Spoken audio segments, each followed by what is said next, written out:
Esta Vinotinto Sub-20 me gusta mucho, tiene nombres interesantes, pero hay algo que no me termina de cuadrar.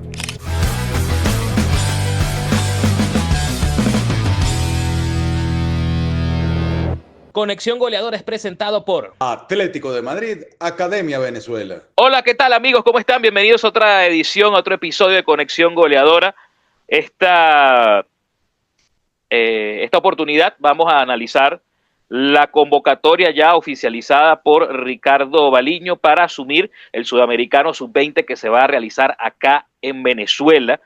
Específicamente, la Vinotinto va a jugar en Barquisimeto, el otro grupo va a jugar en Valencia, Venezuela va contra Chile, Perú, Paraguay y Uruguay. Ya hay nombres confirmados, hay ausencias que ya estaremos analizando, pero bueno, de entrada, Esteban, ¿cómo estás?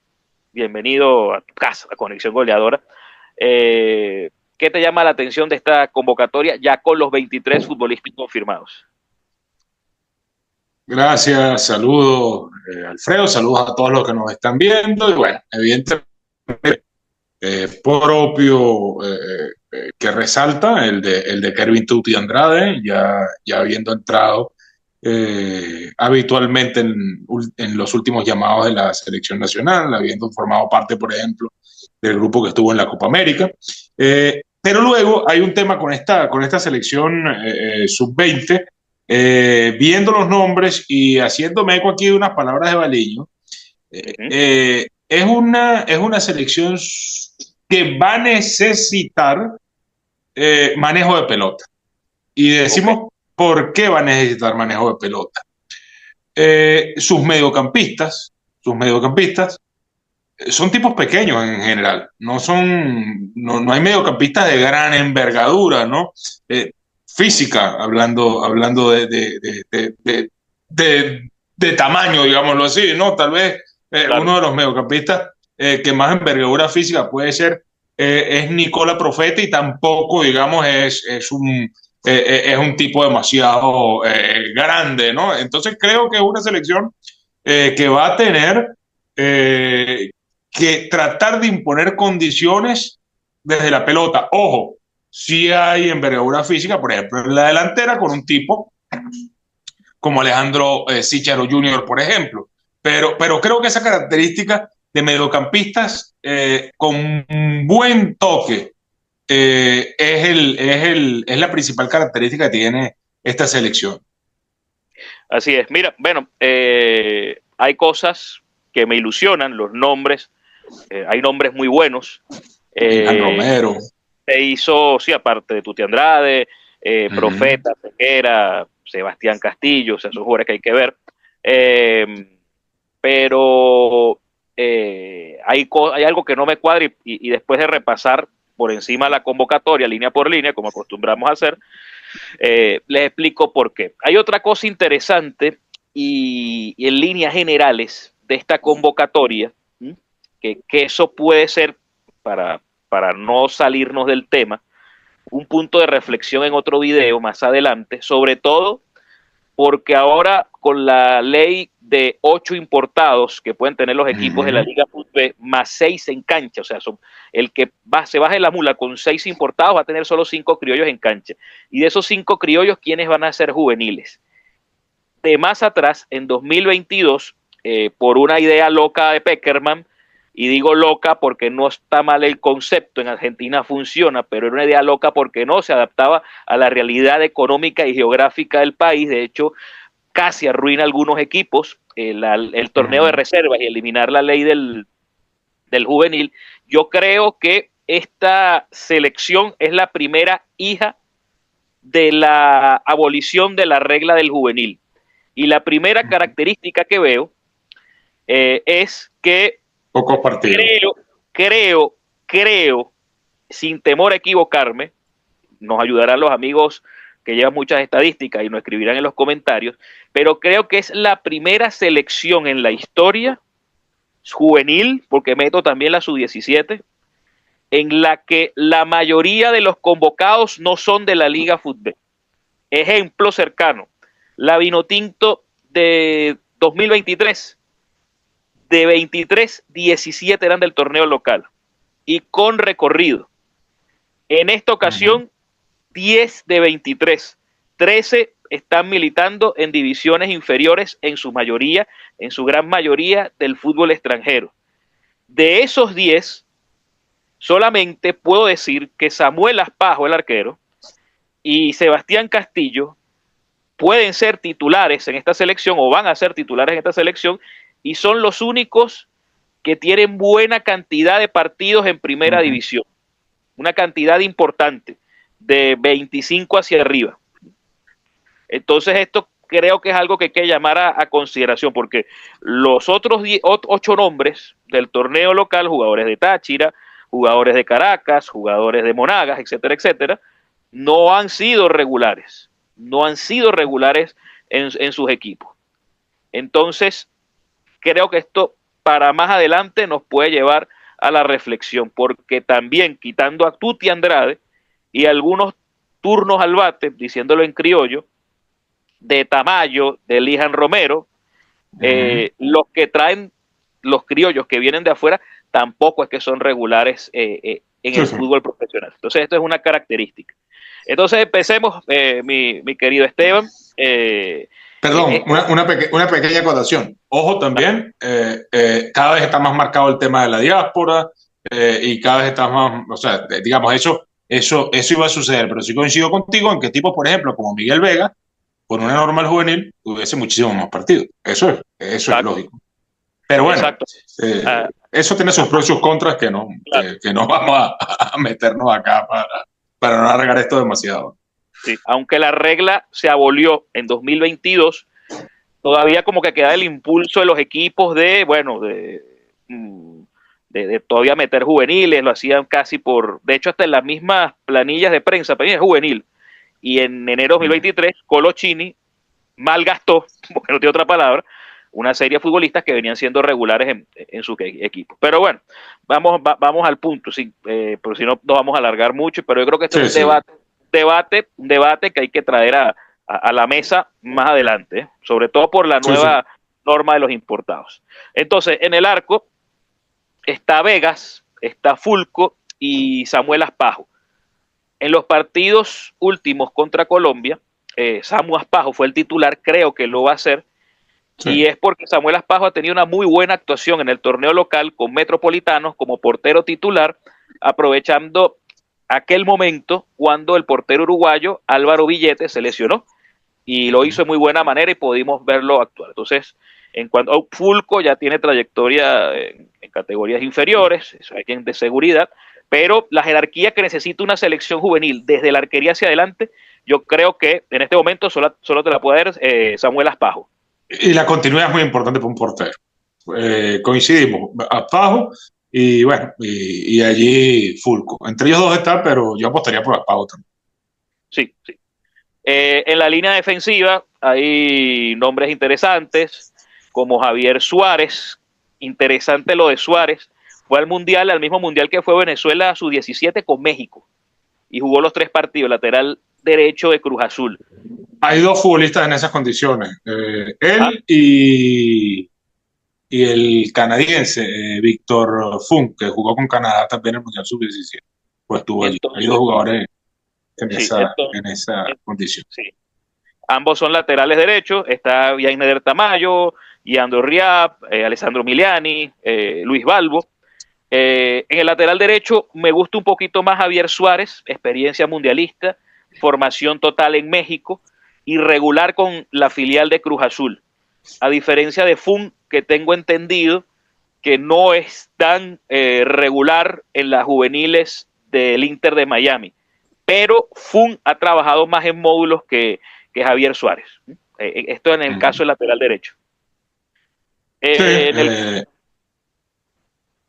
Son ambos de experiencia, ambos son futbolistas de experiencia mundialista sub-17 y ambos son jugadores que trae la selección de estos repatriados, por decirlo de algún modo. Así que bueno, ambos creo uno que tienen pergaminos para ocupar la demarcación. Sí, en los laterales tenemos repatriados, es importante esto. Sí, porque del otro lado está Leandro Rap. No, Balbo y Miliani. Sí, también. Sí, porque yo veo más, volviendo a eso, a Diandro Riap como central, que es lo que ha hecho en la juvenil del PSV, un poco más que lateral, pues es una buena opción, ahí tiene toda la razón Esteban, y Villainer Tamayo, que es importante en el proyecto de la U de Chile, cuando estuve en Chile hace poco, me habían dicho que no están muy contentos con sus centrales y que quieren desarrollar a Tamayo. Por ahí me dijeron que en la concentración necesitaban trabajar el tema físico a Tamayo para que esté a tope. Ex Caracas Fútbol Club, con experiencia en Libertadores, tanto absoluta, normal, a la de grandes, como sub-20. Entonces puede ser un líder en la defensa. Pero sí me comentaron cuando consulté cosas con la sub-20, queremos que Villainer trabaje chola al tema físico para que llegue de la mejor manera al sudamericano. Entonces, pero en teoría es ficha puesta, en teoría, ¿no? Entre comillas. Sí. De los destacados del equipo es. Sí, por pero eso, bueno, en teoría es ficha puesta.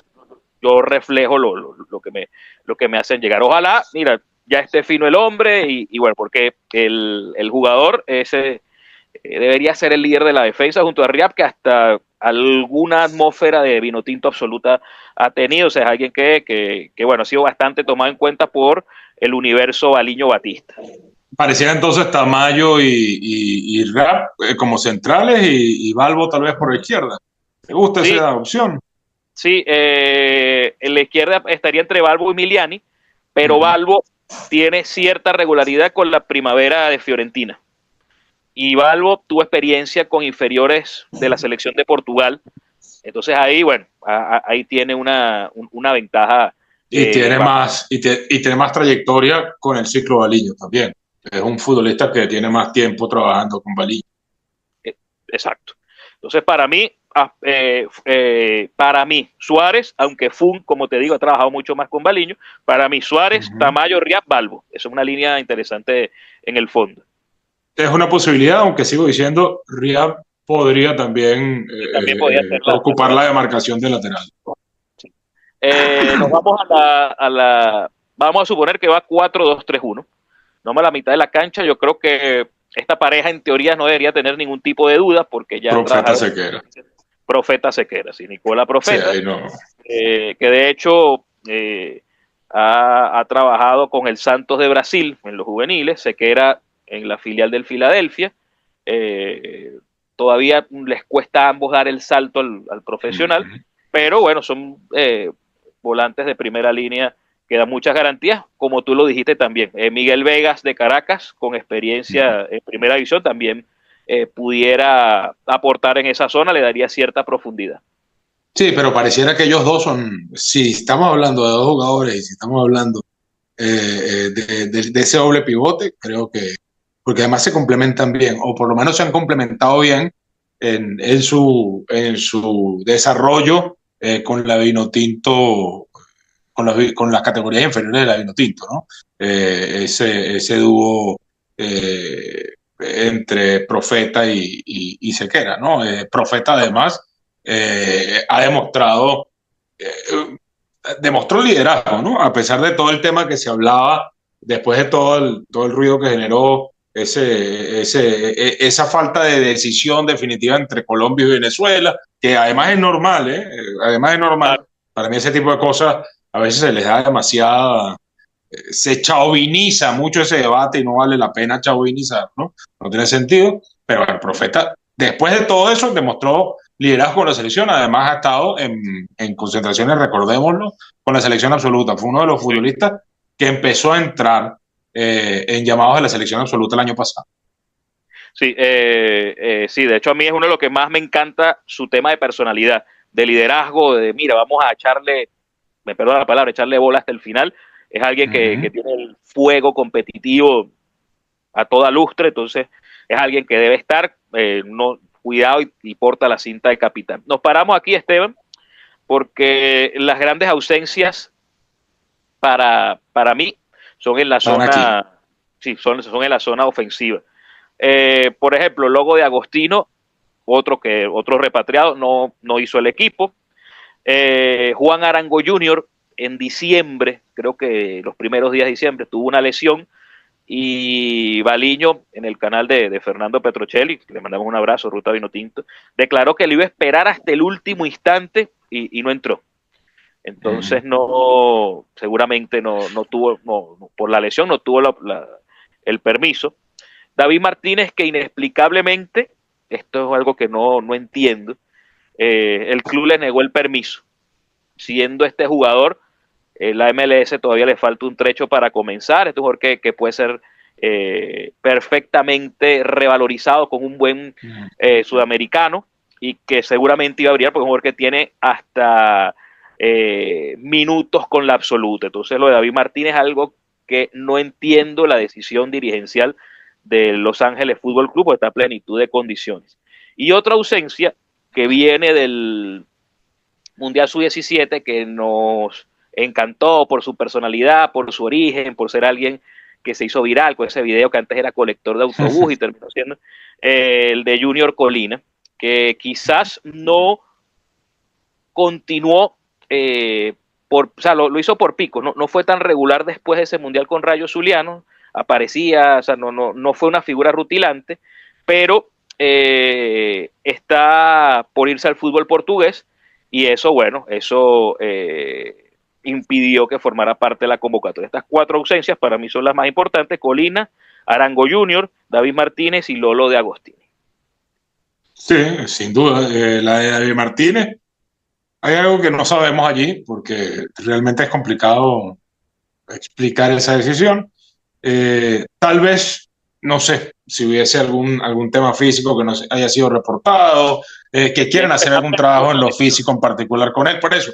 Pero desde la decisión deportiva es complicada de entender porque la MLS no está jugando, número 1, evidente, y número 2, precisamente David Martínez se revaloriza mucho vistiendo la camiseta de la Vinotinto en sus categorías inferiores, al propio equipo de Los Ángeles, ¿no? Entonces, bueno, eso luego lo termina llevando a la MLS. Entonces, bueno, no se comprende muy bien. Coincidimos en las grandes ausencias. Allí entonces, pues, requiere que Andrade, que por cierto no formó parte, porque recuerden, Andrade tuvo una especie de explosión tardía, que Andrade, que no formó parte del grupo sub-17 de mundialistas de Venezuela, pues dé un paso adelante y sin duda está llamado a liderar. Lo bueno es que no está solo, y hay piezas como por ejemplo Linhan Romero, claro, que aportan calidad, es decir, hay bajas muy fuertes, pero también hay que decirlo, hay buenos jugadores para asumir la responsabilidad de organizar, de crear en la selección nacional. Estos 2 nombres que mencionamos son un par de futbolistas muy, muy desequilibrantes. Sí, de hecho para mí el tridente creativo debe ser Sebastián Castillo, que puede jugar por la derecha y por la izquierda, Lijan Romero, que puede jugar por la derecha, por los 3, derecha, izquierda y centro, y Tuti Andrade, que también puede jugar por los 3 carriles, pero en sus apariciones con Fortaleza y con la misma Vinotinto ha apostado al juego central. Entonces Tuti pudiera ser ese jugador de distancia pegada a media distancia importante, de generar, de pausa, porque en eso ha evolucionado muchísimo en el Fortaleza. Y de vuelta también, puede ayudar también a esa doble línea de volante. Experiencia de Copa América a esa línea de 2 volantes de primera línea. Si Tuti tiene experiencia de Copa América y eliminatoria, es el jugador, con el respeto de todos los muchachos, el jugador más importante que tiene esta selección, Tuti Andrade, sin duda alguna.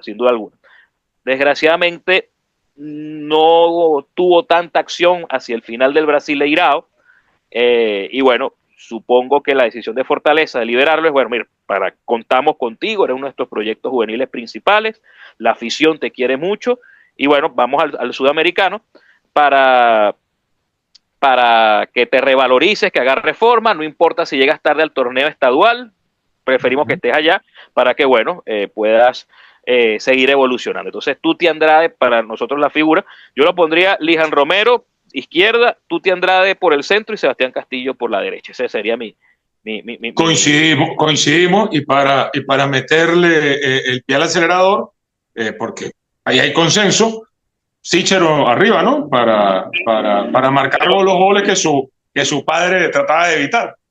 Sí, tú lo dijiste, es el jugador más privilegiado, de más altura, unos 90 y tantos, experiencia en fútbol internacional. Quienes pudieran competir por esa posición son Duarte de Táchira y Lawrence Martínez de Carabobo. Lawrence Martínez de Carabobo con mucha...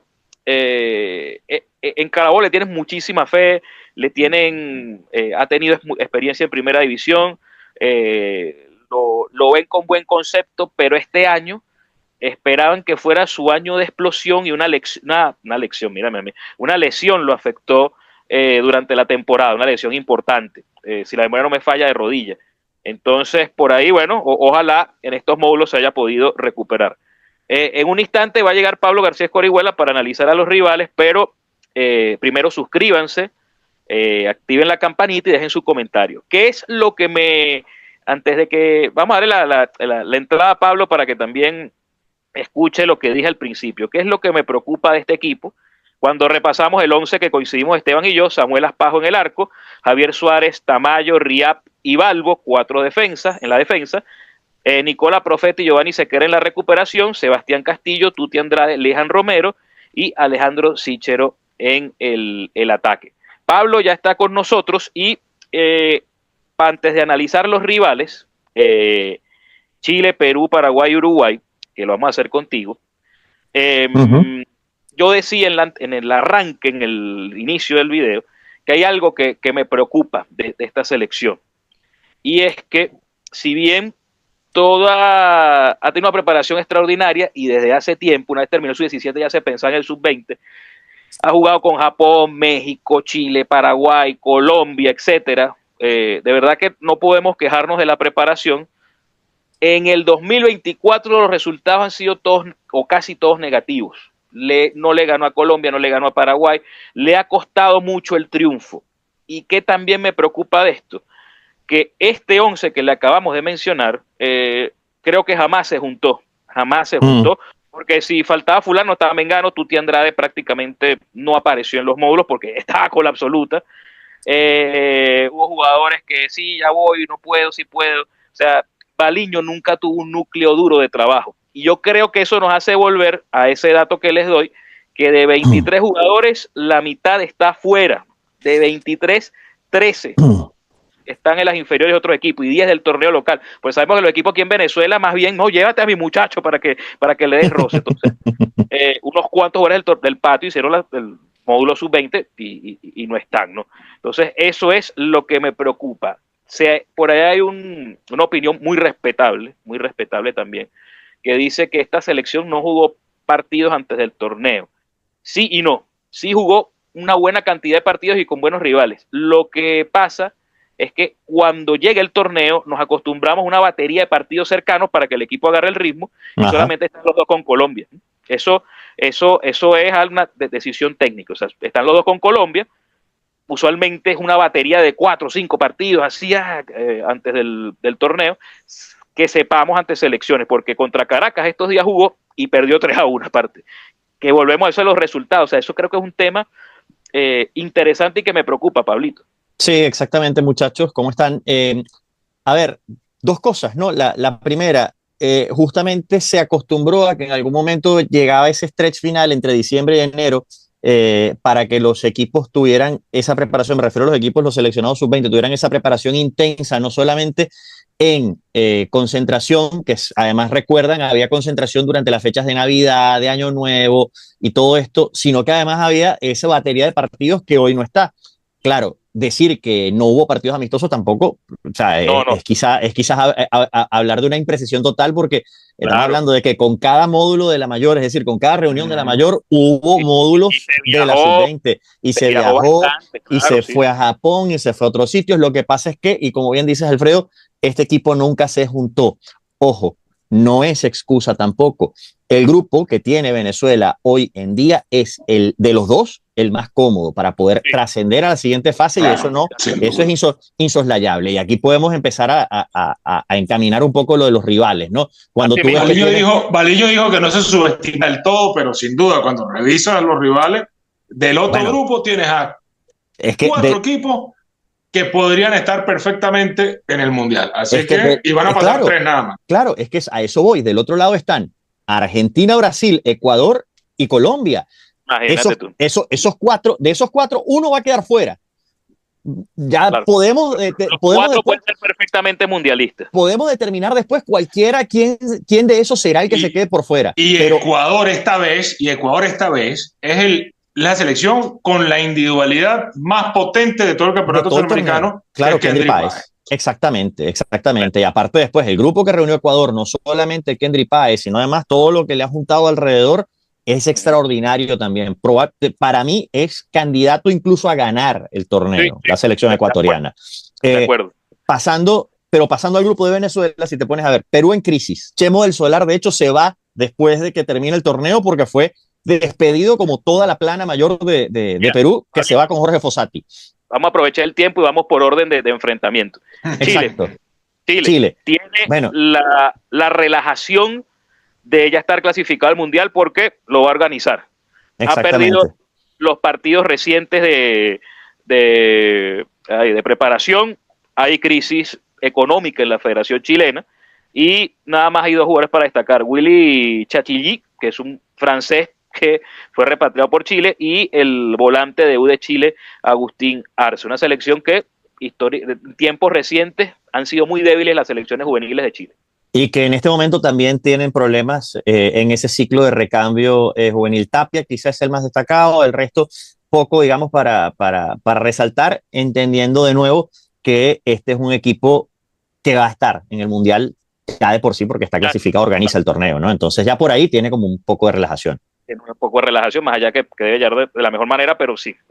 Bueno, y poniéndolo de esta manera, para Chile, estos son 4 partidos de alto nivel de preparación para el Mundial. Sí. Plenamente de acuerdo.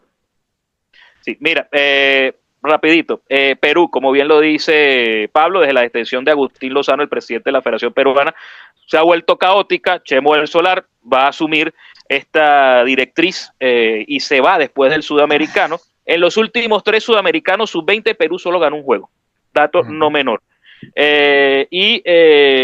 Destacan, no son gran cosa, pero son los más destacados, Axel Cabello y Juan Pablo Goicoechea, que bueno, está en el fútbol argentino. Nada más con eso. Yo creo que Venezuela está obligada a ganar los 2 primeros partidos para al menos asegurar el tercer lugar, porque lo que viene después sí es candanga. Paraguay, Paraguay, que ganó en muy buena lid el preolímpico acá en Venezuela, renovación desde arriba hacia abajo, están floreciendo las cosas. La gran figura es Diego León, que parece ser un hecho que se va al Manchester United, este lateral. Tal vez la máxima figura de Paraguay, llega con buenos resultados en la preparación. Para mí, el Paraguay es el más complicado de este grupo. De hecho, lo de León, disculpa Esteban, es tan resaltante que lo tienen destacado en casi todas las publicaciones especializadas que han analizado el suramericano como el potencial mejor lateral de todo el torneo. Después, bueno, habrá que ver cómo se desarrolla el campeonato, pero ya es un muchacho que está en la órbita de Manchester United y eso no es poca cosa, ¿no? Jugador de Cerro Porteño, y en teoría lo del Manchester United no es lo que está en la órbita, está listo, la cosa es que esta típica negociación que se está llevando a cabo, y bueno, y hasta que el jugador no cumple la mayoría de edad, no se termina de dar el paso. Pasó con Claudio Echeverri con el City, aunque en ese caso se fue anunciado formalmente, pasó con Kendry Páez, que también está con Independiente del Valle, y cuando termine de cumplir la mayoría de edad, para el Chelsea.